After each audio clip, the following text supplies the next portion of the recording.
Hey, and a very warm welcome to the Into the LightWeb podcast with me, your hostess, Joanna Hunter, and it's an episode of Ask Joanna and Skylar. And today, what we're going to be talking about is the juicy topics of reincarnation and death. Very juicy. So let's get into it. Hey, and a very warm welcome to the Into the LightWeb podcast with me, your hostess, Joanna Hunter, metaphysical teacher, spiritual life and business coach, published author, and the high priestess of the LightWeb, a spiritual technology that will change your life. This is the place to be to talk everything under the LightWeb, from consciousness, relationships, to money, to spiritual business, and everything in between.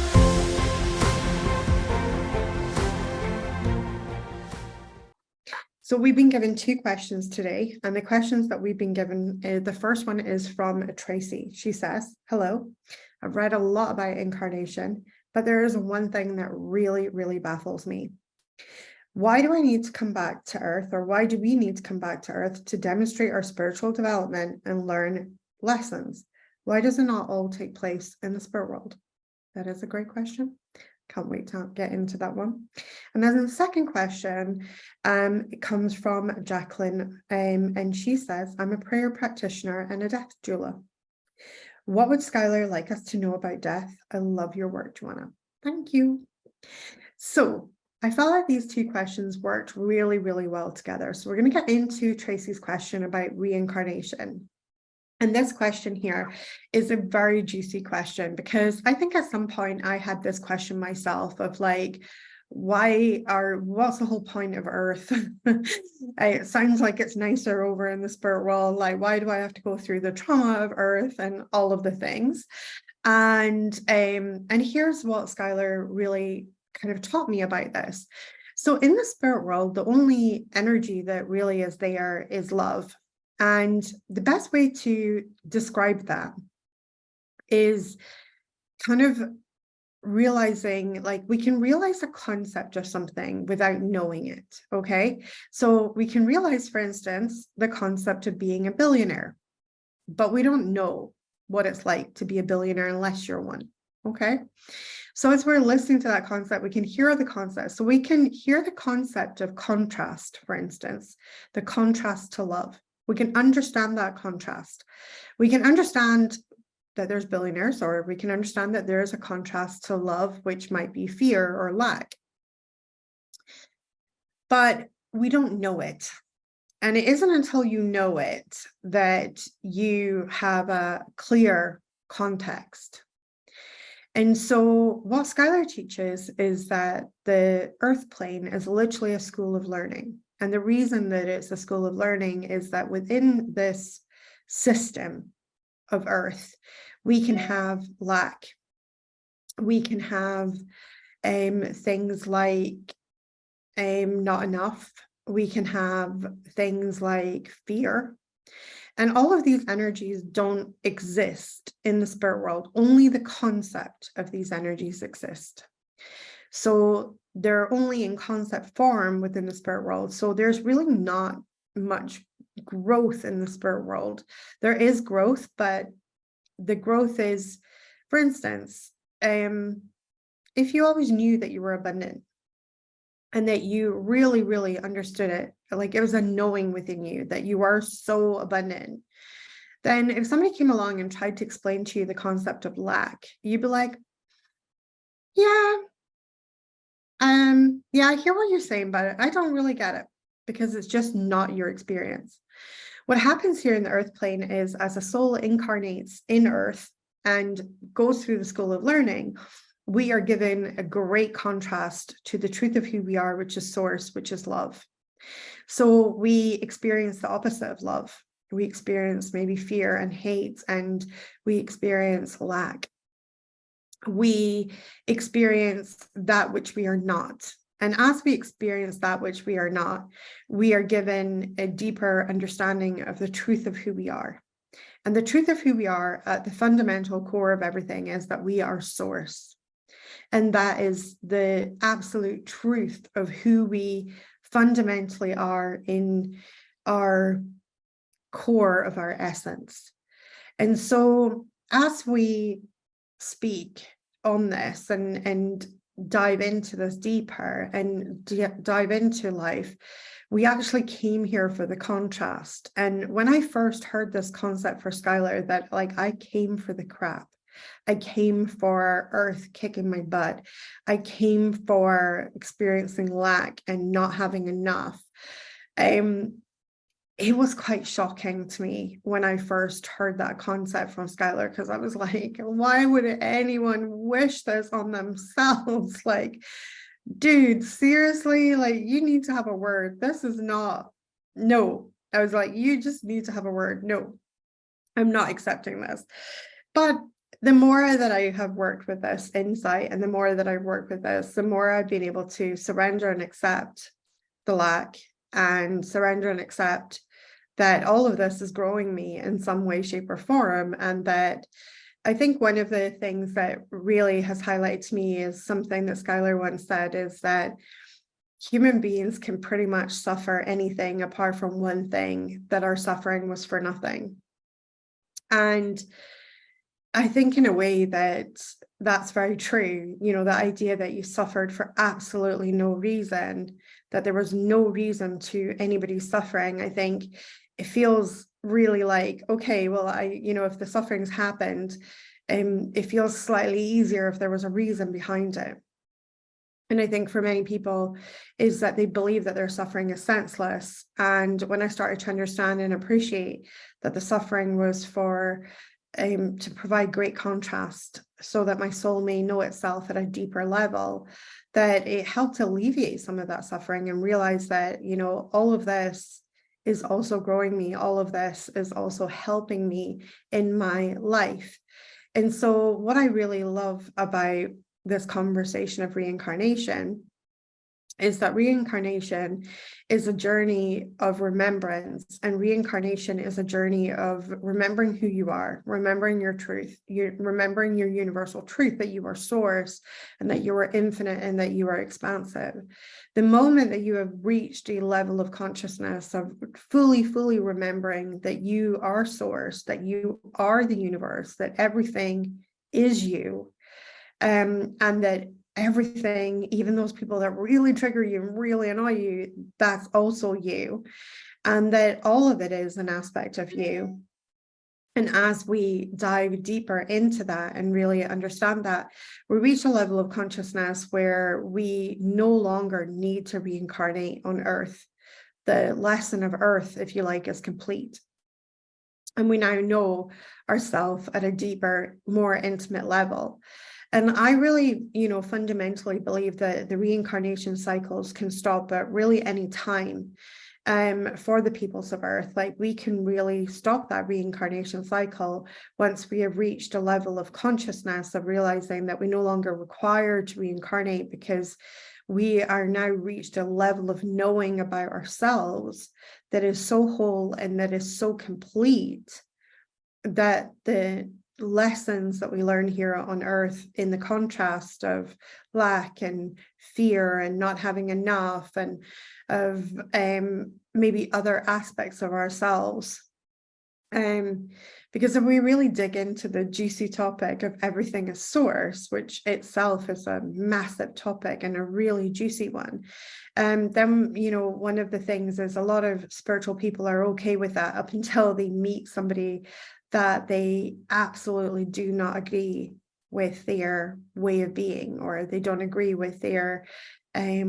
policies, or they don't agree with the way that they behave or show up in the world. And it's like, yeah, I'm one with the whole world and I'm one with everyone, but not that mofo over there. And then that becomes so funny in a way, because it's not a country club. You can't pick and choose the members of oneness. It's oneness, and the concept is everybody. And so when we reach these levels of consciousness, and so we come here to forget that we're source. We come here to learn more about ourselves and to move into knowing. We can believe things about ourselves here in the world. All our different labels, like woman, man, them, whatever labels we're placing on ourselves and things like that start to come with different belief systems. So when I was younger, it was certain jobs that only ladies did, and then there was like certain jobs that only guys did, and like these were all beliefs, right? And so, but the belief is not really enough to cut it. What we're here to learn is knowing, to know ourselves, to know how that we are a being of unlimited source energy. That's our ultimate truth. And we can maybe, I'm telling you right now, that's what it is, right? Like you are a being of unlimited source energy, and you might know that and understand that intellectually, but to know it, to embody it, to feel it in every fiber and every cell of your body, completely different story. And so what we do is we keep incarnating until we reach a level of spiritual consciousness, of remembrance, and where we truly, with every fiber of our being, remember, I am source. I am just an extension of the oneness.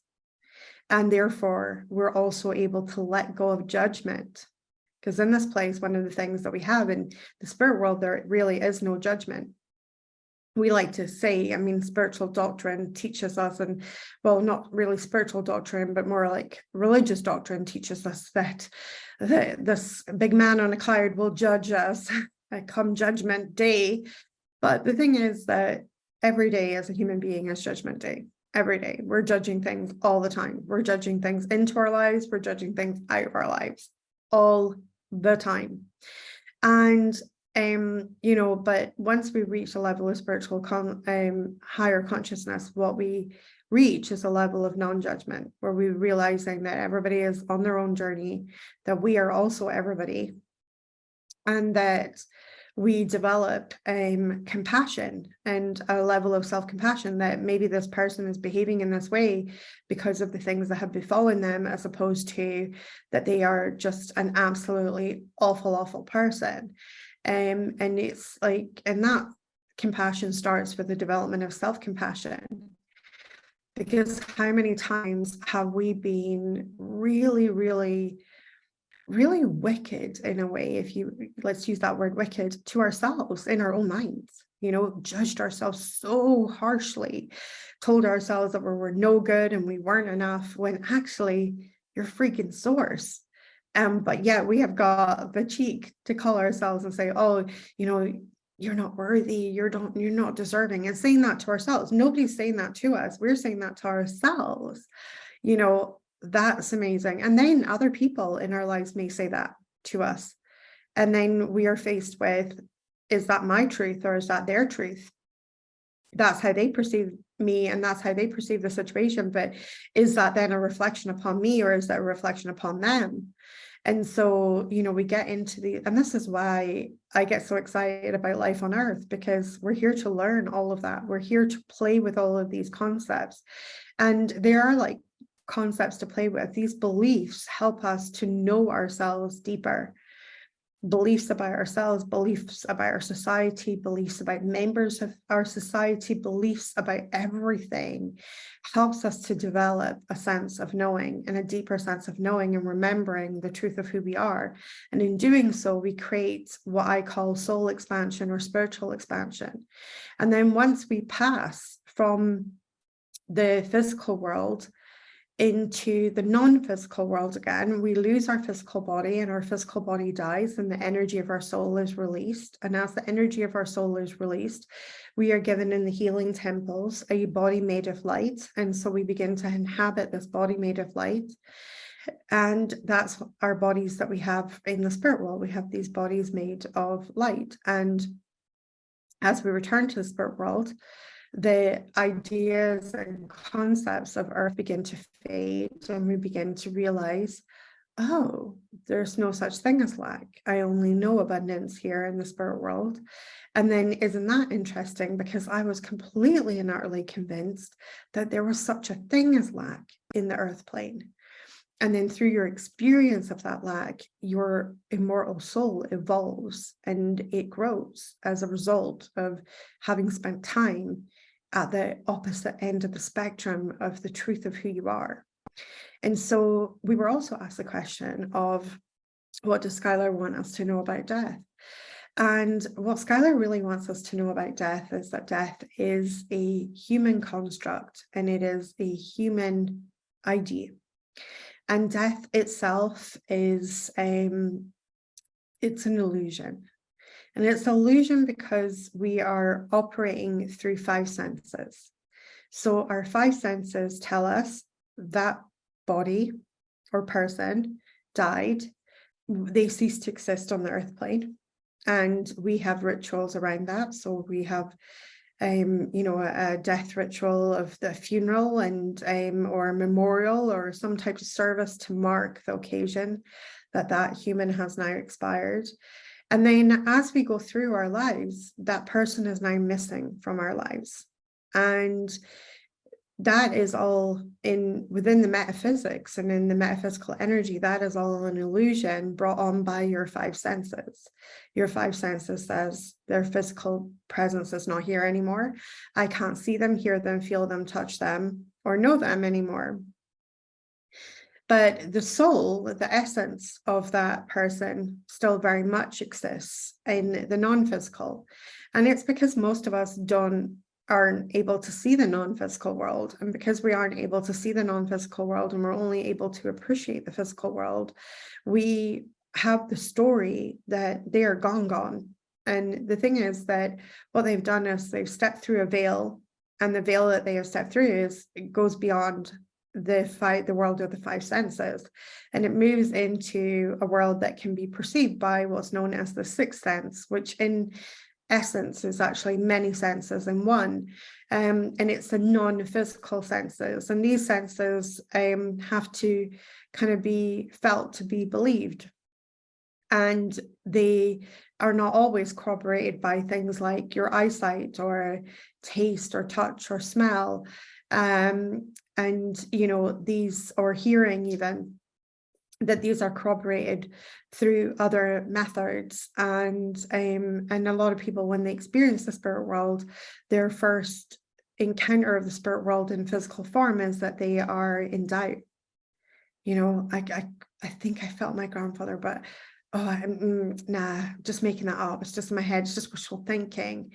But actually, your grandfather could literally be standing right next to you. They're just in a spectrum of light that your physical senses can't see or perceive. And they're working and operating in a realm where your normal auditory processing is not capable of processing that world. And so, we hear less than 1% of the audible noise in the world, basically. And we see 1% of what's known as the visible spectrum of light. And yes, we've invented amazing machines and things to be able to go beyond that. So we have things like x-rays where we can actually, use the light to see inside a body, or we have infrared, which we use to see inside buildings and things like that. So we can see that we can invent machines to go beyond the visible spectrum of light into non-visible spectrums like infrared, ultraviolet light, x-ray light.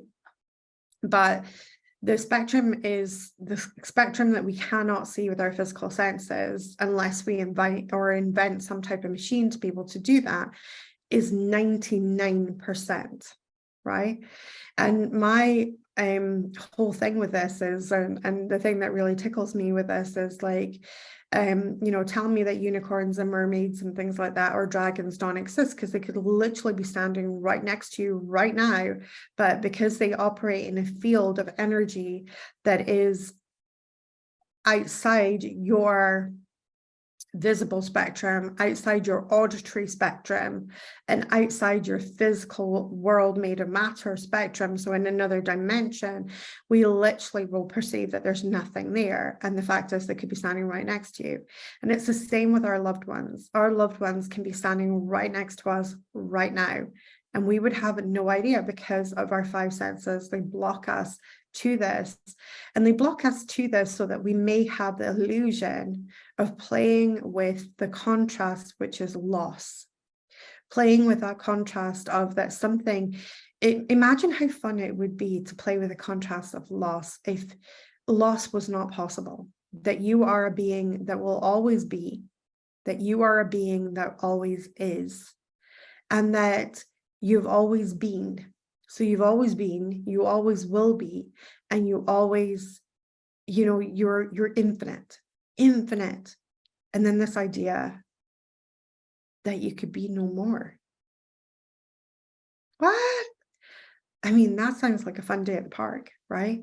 And especially if you can come to a place where you would believe that wholly, solely, and completely, you start to see why the soul is so obsessed with coming to earth and incarnating, and why it's so obsessed with the idea of death and all of those things. Because to a being that lives forever, this is kind of a fun concept to play with. It's kind of like a break from the norm. It's like when you think about an actor who gets a really, really juicy role, the person might be super flamboyant that they're playing, and in their natural normal life they might be quite a meek person, or maybe they're like playing like a really, really bad baddie, and this person's so horrible, but like how fun is that for the actor to really get into the juice of that character and to really get into that. And that's kind of like, it's like taking a holiday from yourself for a while, and you get to behave and say and do things that you would never in a million years say, do, or behave in your own self. That very much the soul, when it comes to earth, it gets to behave in a manner that is a character, and it gets to play this character, and while it's playing this character, it gets to buy everything that character is selling them. It gets to experience the lack, it gets to experience the anger, it gets to experience the wrath, it gets to experience the death, and it gets to experience all of it. And then when we return to the spirit world, we have the fun of unpacking it all, and we return to our natural state of being, and we remember who we are fully.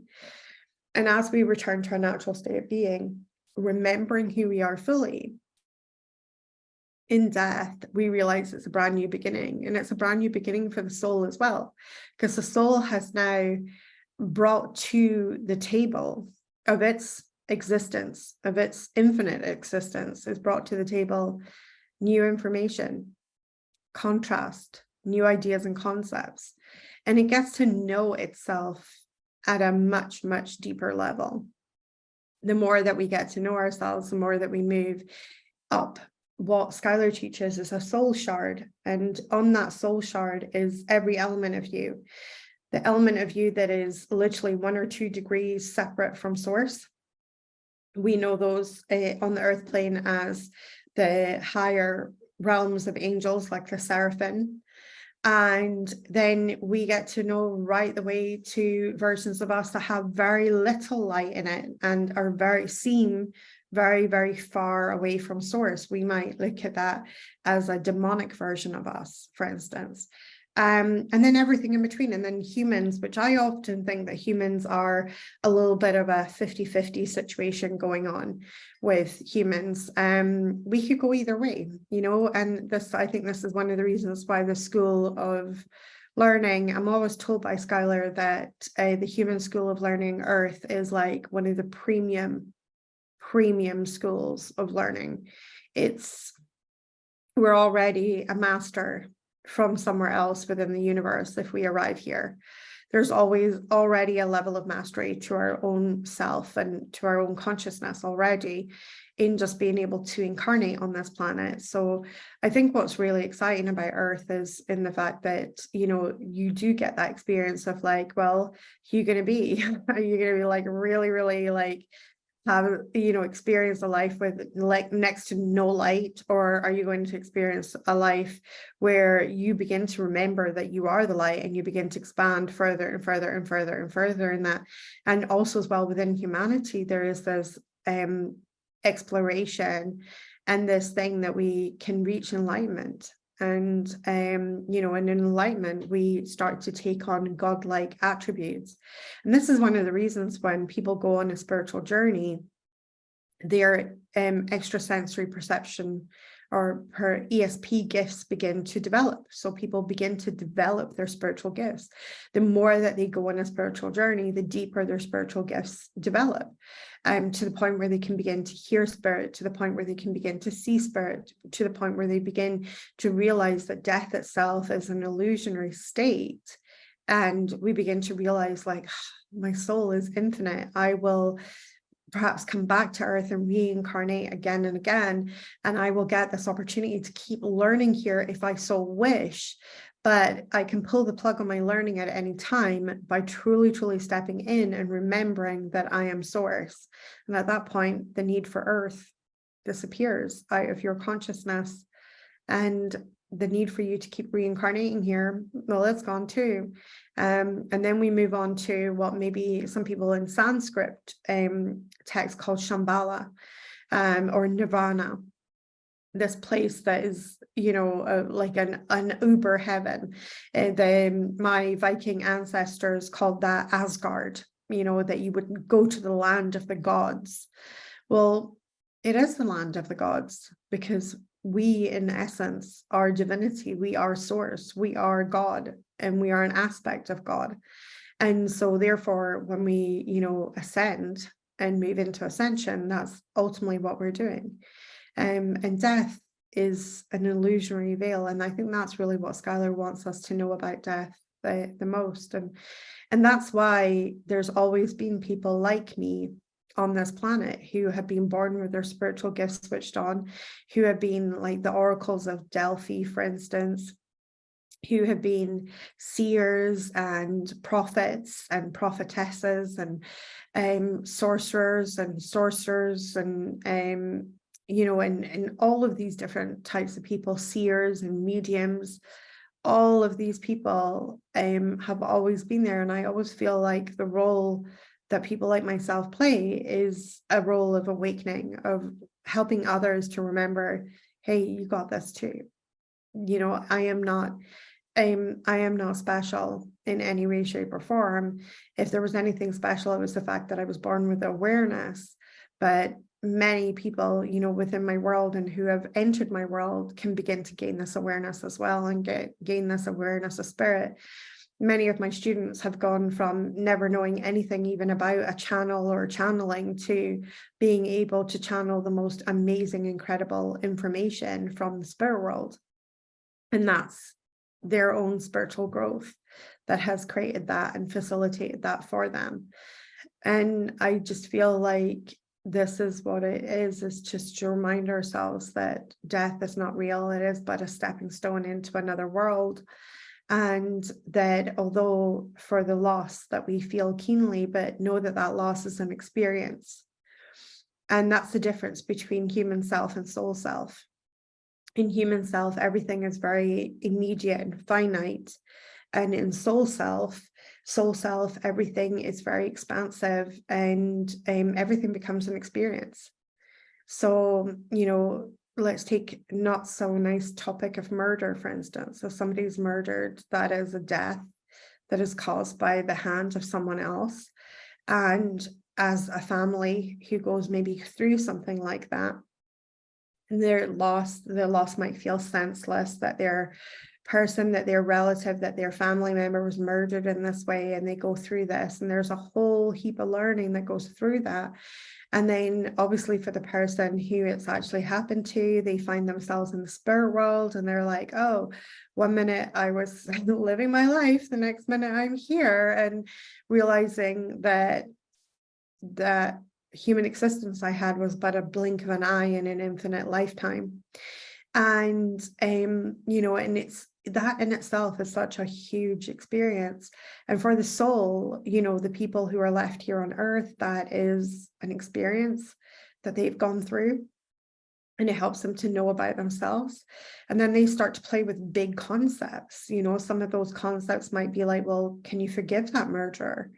Or are you going to hold a grudge for the rest of your days until you reach the spirit world, where you're unable to hold the grudge in that frequency, in that vibration, because the vibration of the spirit world is one of love. And so we have to shed that. When we shed our mortal life, we also shed the harshness as well, and we shed everything that is not source. And then we return to source, and and we might be like, well, I will never forgive that person, they murdered my person, they murdered my friend, and I will never forgive that. And then of course they reach to the spirit world, and then they remember that they are source, and that everybody else that they encountered in the spirit world is source. And or in the spirit world and in the physical world, we're all source. And they're like, well, damn.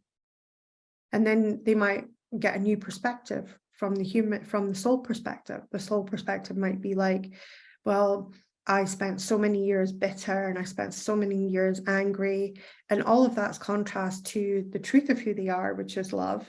And so they spent all these years in anger, and they spent all of these years in bitterness, and they spent all of these years, and they really got a bee in their bonnet, and they maybe mounted a campaign against this person and make sure that he would be locked up and the key would be thrown away forever, and all of these things. And then as you move into the spirit world, you see a completely different perspective, and you start to realize like, oh, okay, there was more than met the eye, and there was and now I realize that all of that energy that I expended as a human being, what an experience that was. What an experience it was to experience anger for the next 20-30 years. What an experience that was. And I think that that's what's really kind of crazy when you start to unfold and play in these concepts, play in these fields of energy. So hopefully, Tracy and Jacqueline, that answers your question.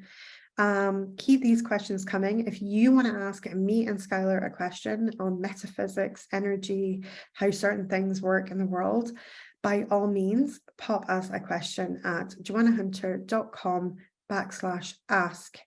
And I am super, super, super excited to hear your questions, and I will see you in the next episode.